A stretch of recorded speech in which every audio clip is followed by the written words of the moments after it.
While President Trump failed to win re-election, his coalition of conservative populist voters has grown and diversified.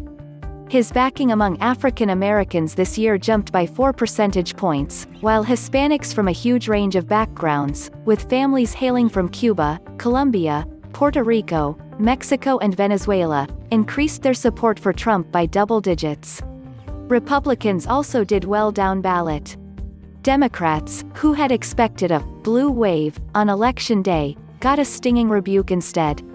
They lost at least a dozen House seats, significantly shrinking their majority in that chamber, and also losing key Senate races in states they were forecast to win, such as North Carolina and Maine.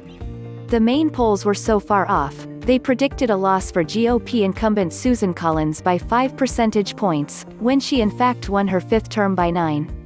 The new GOP coalition was so strong, it overrode Democratic money and influence, led by former President Barack Obama, to make gains in the state legislative chambers of Arizona, Minnesota, North Carolina and Pennsylvania. This success of the Republican Party coupled with the loss of Trump proves that the GOP doesn't need the president at the top of the ticket to hold its coalition together.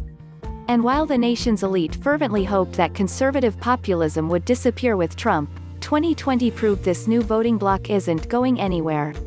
Even now, elites still fail to understand why people vote the way they do, and continue to portray conservative populists as uneducated whites driven by anger and resentment. Once again, they are missing the strength and diversity of this coalition. Trump was never the cause of this movement, he was the result of it. Here, 5 GOP voters demonstrate the diversity and resilience of this bloc, which will continue to upend partisan politics and reject the globalism, secularism and coastal elitism symbolized by the American left. Salena Zito is the author of The Great Revolt, Inside the Populist Coalition Reshaping American Politics. Sheriff Jim Custer is as Fayette County, PA, as it gets, all the way down to practically being born into the Democrat Party.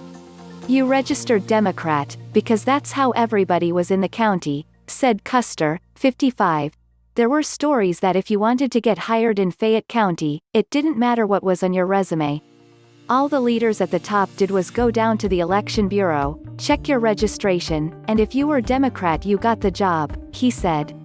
This October, for the first time in modern politics, Fayette County switched from being dominated by registered Democrats to being outnumbered by registered Republicans.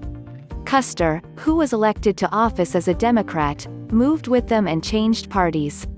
Nobody was outraged, he said. No one from the local party even called to ask why he made that decision.